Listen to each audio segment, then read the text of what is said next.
Hey everyone, I just wanted to make a quick video to show you why I drink rainwater and why I think that you should too. It's an easy experiment that you can all try at home. You get a water distiller and you put 4 litres of tap water, and after a few hours you're left with distilled water. Now that's no minerals.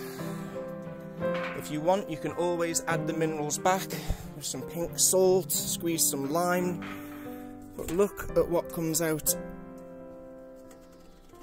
of a few litres of water. Okay. All this nasty stone dead minerals that you do not want in your body, as well as the metals and the chemicals that they use to keep their pipes clean and kill microorganisms. Well, we are made of microorganisms, so I recommend you start cleaning your water, because even bottled water has got microplastics in it. So it's maybe a good idea to look into a water distiller, because fluoride and chlorine are not good in any quantity. Thank you. And I'd just like to add that if you think these are natural cloud formations, you're mistaken. These straight lines are left by aircrafts that are designed for geoengineering. And I'm sorry to say, guys, that's not a conspiracy theory. Check on the website I've left in the description. There are lots of things that we just accept as a given without ever once questioning it, or even thinking about it at all. Regardless, one of the most toxic atrocities almost never spoken about is the existence of fluoride in our water. Lots of people already know about how bad this is, but many, I'd say most people, do not. The truth is that the science behind its benefits was always questionable. Regardless, it never should have been pumped into the water system to begin with. The main idiotic reason we were given after all these years is that it's good for our teeth and prevents tooth decay. And we just accepted it. But modern research reveals that the data on that was never even true or conclusive. Yeah, there are men who literally put on hazmat suits because if they touch the substance, they will die. And they pump this in our water. They convinced us that there are safe levels of poison and that the fluoride is good for our teeth. So without any dissension, we drink it up. Now, see, the only problem with that is that it's not good for teeth or human consumption, period. It's toxic. It calcifies the pineal gland. It's been proven to lower the IQ of children. It's been proven to be cancerous and the cause for various ailments. What's even worse is that's not even the only thing that they put in the water that's not good for us. As most people know, they put chlorine in the water to kill bacteria. But of course, that also has adverse effects. There's also lead and arsenic and other contaminants in the water that are there as a result of very bad corporate decisions. There's also pharmaceuticals, pesticides, and things that run off into our water systems. That's why I've been literally making my own devices, conducting experiments, and consulting people who understand the issue at hand. But for something immediate that really works, this might not be a do-it-yourself job. And so I met with a specialist from Connecticut that allowed me to film him, and we're going to talk about some things and why I'm considering filtration, and why you might want to as well. Hey, Michael. Hey, my name is Michael. I'm water testing specialist. We are Home Depot service provider, and I represent the company called Connecticut, which is the top-rated consumer report company in the United States. And we're here with Andrew Drew to test his water, and I explain what's going on. Okay, we're located in New York City. So New York City sends out the report, quality report, for all the homeowners. So you can go to library or dep.org, right. And all the languages, they say everything is okay with water. Translate it and read it, and don't tell us that we didn't warn you what's going on. Out of big city water ratings, out of 150 biggest cities, New York is not #1, like some people A lot think. of people have told us. We are number 41. Right. Which is not the worst, but not the best either. Maybe they mean that the New York water is the best tasting. No, it's not because of that. It's just because every frog, you know, bribes about her swamp. Because you go to Maine, they're gonna swear they have the best water. You go to Pocono, they say no, we have the best water. In Alaska, people are gonna laugh. I was like, we have wilderness, we have the best water. Right. So, but if to go by the facts, you have to understand that our water comes from all the way from upstate, hundreds of miles away. By the time the water travels all the way to New York City, and Staten Island is kind of like in the end of the tunnel, okay?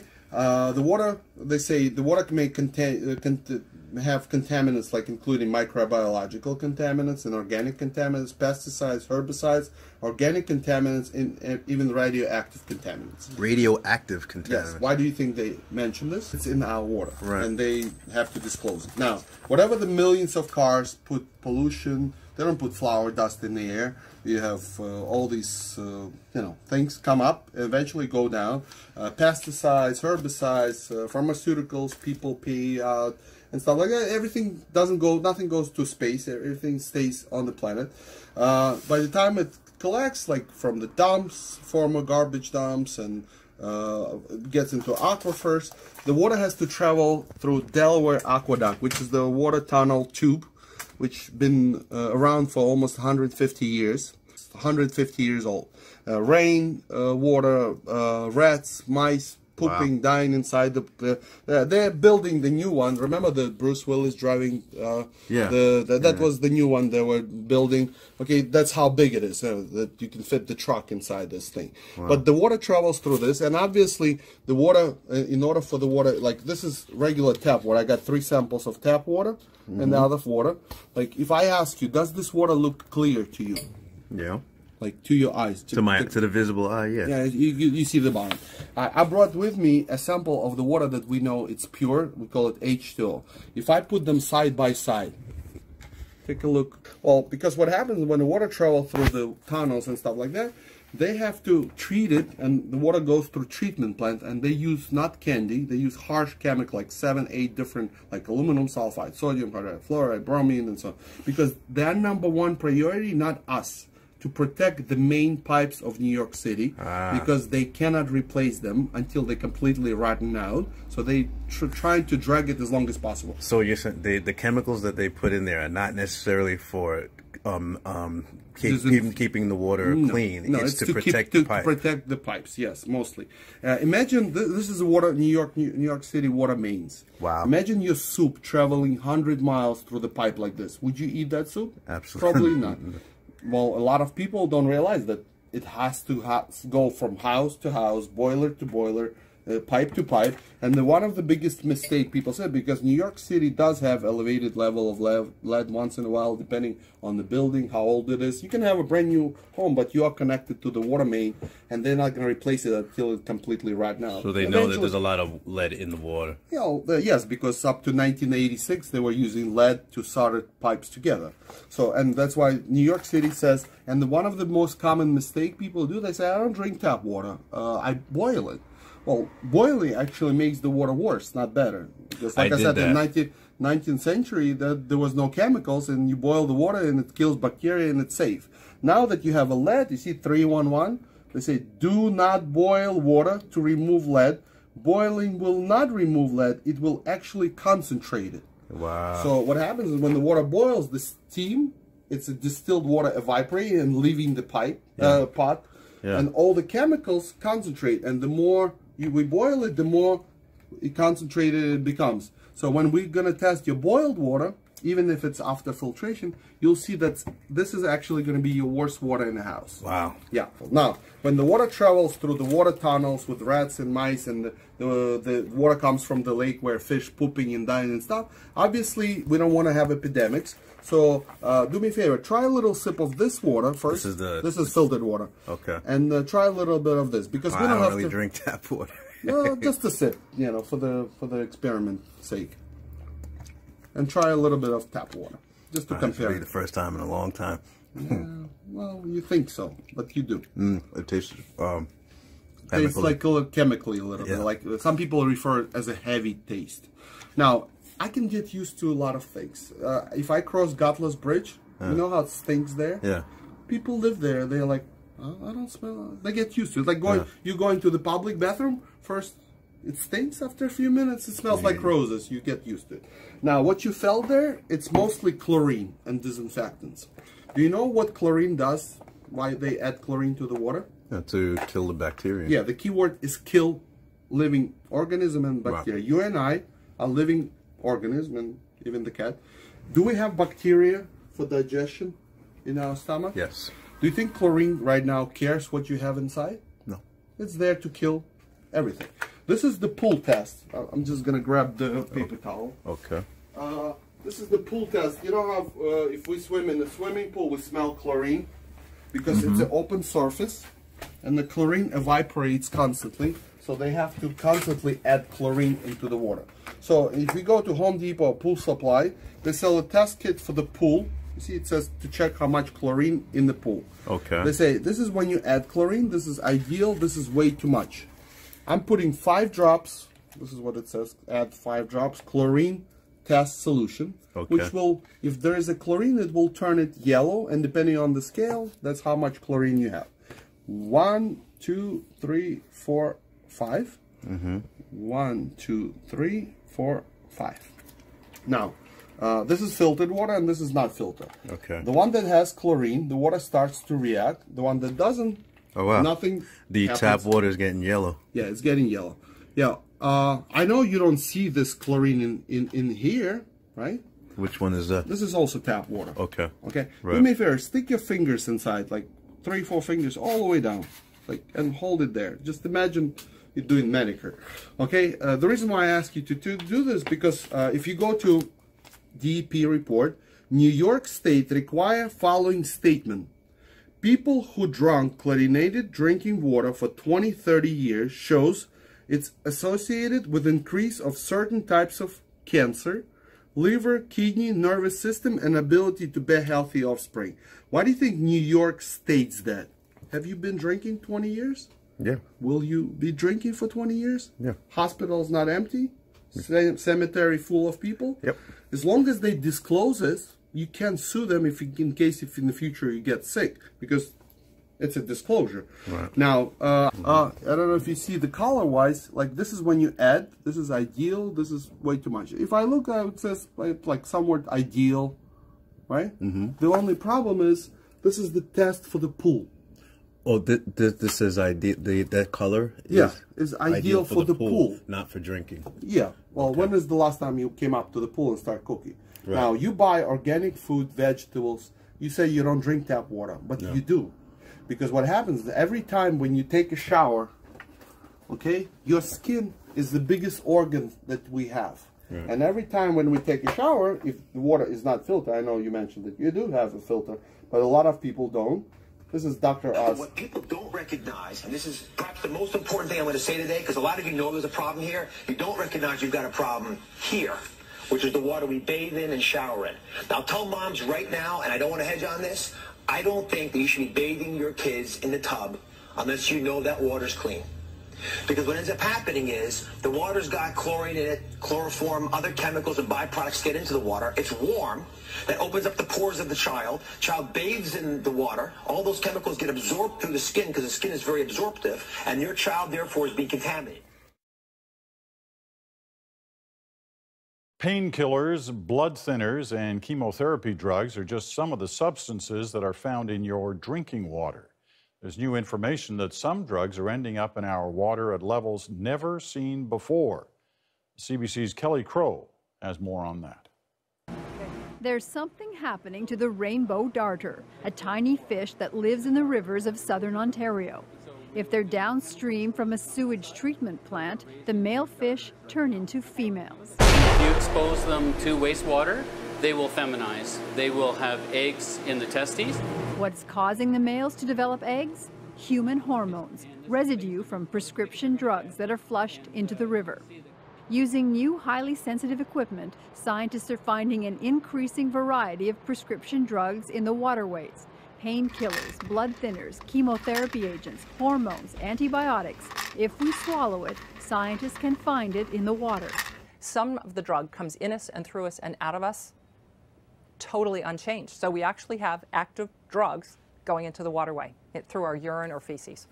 Last month, a study of First Nations communities found levels of 3 prescription drugs in one southern Ontario river that were the highest in North America. And an unpublished Health Canada survey of tap water across the country found traces of prescription drugs in drinking water. Mark Servos is the lead author.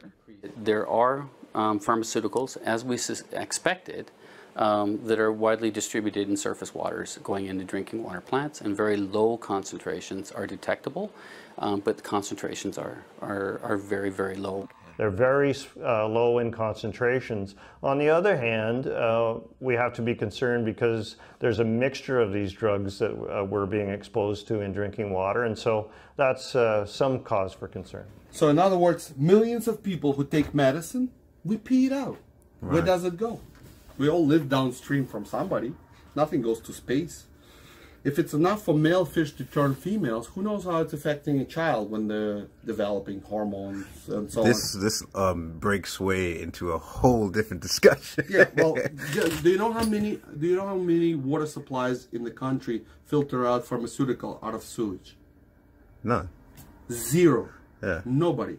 So when I was growing up, the word allergy didn't exist. We didn't know what allergy was like. It wasn't. Now it's everywhere because there's chemicals here and here. We see pharmaceutical 41 million Americans drinking water with their medicine inside, and over a long period of time, nobody knows how it's affected. You're drinking your water, and there's somebody else's medicine, and that filter in the shower filter doesn't remove it. The biggest problem, and this is the most important thing we're trying to educate people, they check each chemical individually.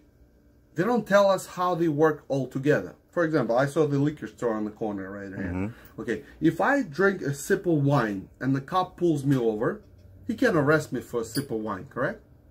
What if I drink sip of wine, sip of vodka, sip of cognac, champagne, whiskey, marijuana, and all of it, whatever they have in the store? Will I be drunk? Yeah. Will I go to jail? Mm-hmm. But individually, it's okay. You understand? I see the point. Together, nobody tells you how it's affected. And with age, only cognac and wine become better. Health alert. A new investigation by Consumer Reports finds several brands of bottled water contain concerning levels of arsenic. And that's not all. Joy is joining us live to tell us what else this new investigation is revealing. Joy? Well, Mary, this is probably the most surprising part of this study. Consumer Reports found that some bottled water might not be as safe as the tap water you drink. The federal limit for arsenic in bottled water is 10 parts per billion, but Consumer Reports says that limit should be changed to no more than 3 parts per billion. A Consumer Reports review of public records and its own independent tests found Keurig Dr. Pepper-owned Penefiel had water that tested above the federal limit, with arsenic levels at 17 parts per billion. It has since told Consumer Reports it stopped production at its manufacturing plant to improve arsenic filtration. The Consumer Reports review also found several other popular brands, including Crystal Geyser Alpine Spring Water and Volvic, sell bottled water that is federally compliant, but above what growing research suggests may be unsafe to drink. Arsenic is a heavy metal that, with chronic exposure over time, can cause serious health problems, including cancer and cardiovascular disease. It really makes no sense that consumers can purchase bottled water that is less safe than tap water. The Nestle control company has a good portion of our food, making them a huge advertiser in corporate media. But recently, a new study emerged that once again provides some bad news for Nestle and countless other corporations that sell bottled water. Researchers have found that most bottled waters contain huge numbers of particles called microplastics, with Nestle's Pure Life bottled water containing a staggering 10,000 microplastic particles per liter. There haven't been too many long-term studies about the dangers of microplastics in human bodies, but animal studies have shown that microplastics can cause reproductive problems, genetic disruption, and plastic poisoning. And researchers have little reason to believe that these problems wouldn't also occur in human beings if they ingest enough microplastic. Studies show that fluoride keeps collecting in our bodies, and as we ingest it on a regular basis, there are very harmful long-term effects. The fluoride calcifies our bone tissue and the pineal gland, which then negatively impacts our brain function. So again, even if fluoride was good for preventing tooth decay, the question, is it worth exposing the public at large to all the harmful, toxic long-term effects to our brains? Who decided that for us and why? Also, as we continue to pretend that it's good for our teeth, because, well, that's what they told us, our health, our bodies, and what we decide to do with it is sacred and our first right. Question 2, is it right or ethical for the government to decide what's best for us, then implement medical decisions that affect our body chemistry? The answer to both those questions is no. Fluoride science is corporate science. Fluoride science is DDT science, it's asbestos science, it's tobacco science, it's a racket. And he gave me the names of Dr. William Hersey, who then and now is a chemist at the Environmental Protection Agency, and Dr. Robert J. Carton. Bob Carton had been with EPA, but at that time was then over at the US Army.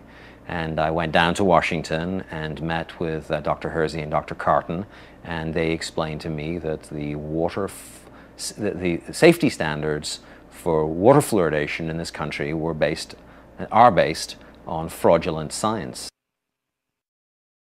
The Marion Institute features the account of Dr. Mark A. Briner.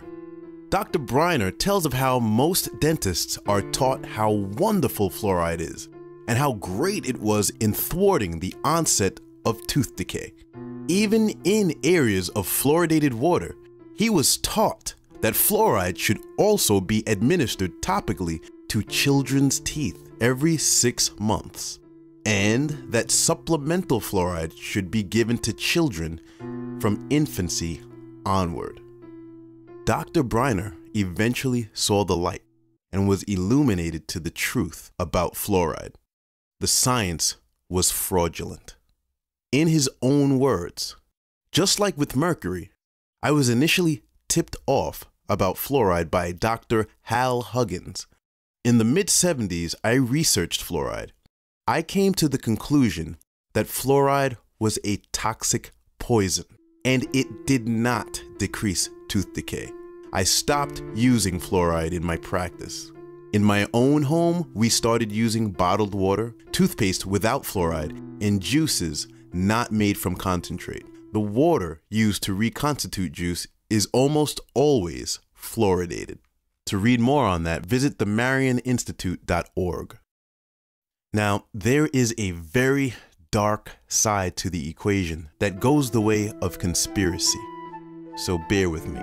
There is information that the idea of putting fluoride in the water was first pioneered by the Nazis, and they fluoridated the water of the Jewish ghettos and death camps. And the reason this was done was to dull the brain and pacify the people. Again, fluoride calcifies the pineal gland and creates docility. That's just food for thought. You can take it or leave it. Now listen to this. When you have something that comes from above, it is protected from above. You have to be very careful where you get your information. So naturally, there will be quote-unquote very reputable sites protecting fluoride and attempting to debunk the Nazi connection as myths, simultaneously promoting fluoride as one of the greatest health breakthroughs of modern times. Here's the big problem with this.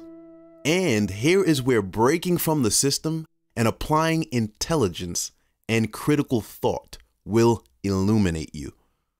Fact: Japan and 97% of the Western European world do not fluoridate their water. According to fluoridealert.org, the Centers for Disease Control, or the CDC, leaped out and claimed fluoride was good and lowered tooth decay since the 1950s. That was false. The CDC simply linked and attributed a decline in tooth decay with fluoride, which was completely erroneous. The CDC did not explain that most Western countries do not fluoridate their water, and yet their tooth decay rates have declined at the same rate as the US and other fluoridated countries. So in truth, as far as tooth decay is concerned, fluoride in the water has been proven completely obsolete. Nobel Prize winning scientist Dr. Arvid Carlsson has stated this many times and with factual evidence helped block this travesty from reaching Sweden. Here's some more. According to the World Health Organization data compiled in 2012, Denmark and Germany do not fluoridate their water, and they top the list with only 0.7 DMFT, or decayed, missing, and filled teeth. The United States does fluoridate their water, and they scored down below at 1.19 for the years 1999 through 2004. So which scientists are out there audaciously calling fluoride some kind of breakthrough when the data is all right there? Fluoridation of community water is extremely safe and extremely effective in preventing tooth decay. He says he can't explain why the anti-fluoride movement has been gaining such traction. Science is on the side of fluoride being safe and effective. There is no controversy about this in the scientific community. When you are in the business of doing a lot of research, you often go in very deep and may become aware of many things that aren't common knowledge. And when you do this, you have to be very careful presenting some of it. We have so many people who, whether they realize it or not, are or behave as agents, so to speak. These people are brainwashed into the system and protect the system in place at all costs. They question anything that attempts to threaten the status quo. They do not like to break the bonds of their mental institutionalization, as it makes many people uncomfortable. They trust the system as it is, lies and all, and create a hostile environment for those attempting to cause a shift in the public consciousness, for better or for worse. Doing investigative research, you may learn things that aren't widely known, and therefore, you may get targeted by trolling entities. Trust me, I know what I'm talking about on this one. It comes with the territory. Lots of people will know of what you speak. Others may not have known, but may be very receptive to the information. But there will be a small minority of heckling haters who may not know, believe, or like the information you present and will attempt to flush it out. And some come from the industries they are trying to protect. This will always happen and will always be the case. So naturally, people will attempt to kill the messenger, cast doubt on the information, and write things off completely, simply because people do not respect the concept of knowing what they don't know and accepting it. It is exactly for that reason, for some videos, I'll keep it short.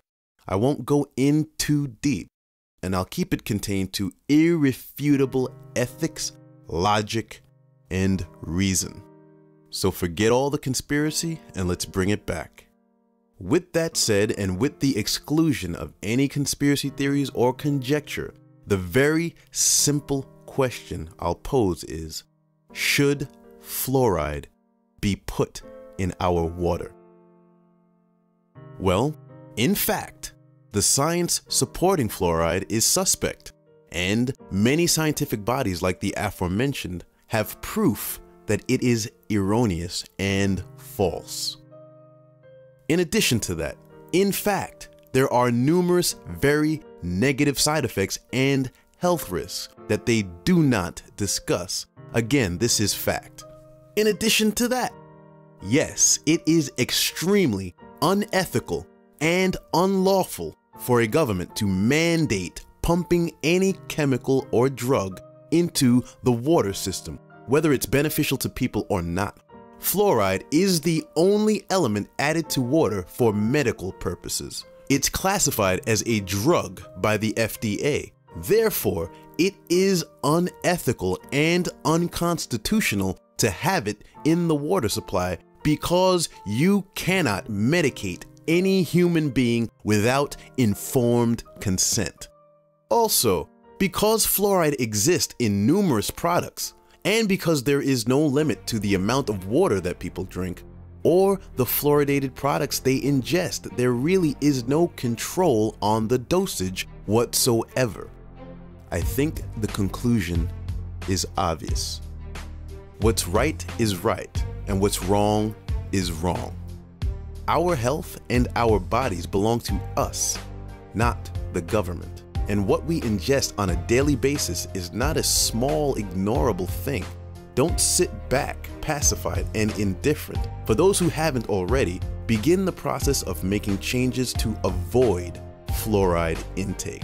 Secondly, start making noise to have it removed from the water in your community. So to my initial question, if fluoride should be in our water, the answer is undeniably no. End of discussion. And case closed.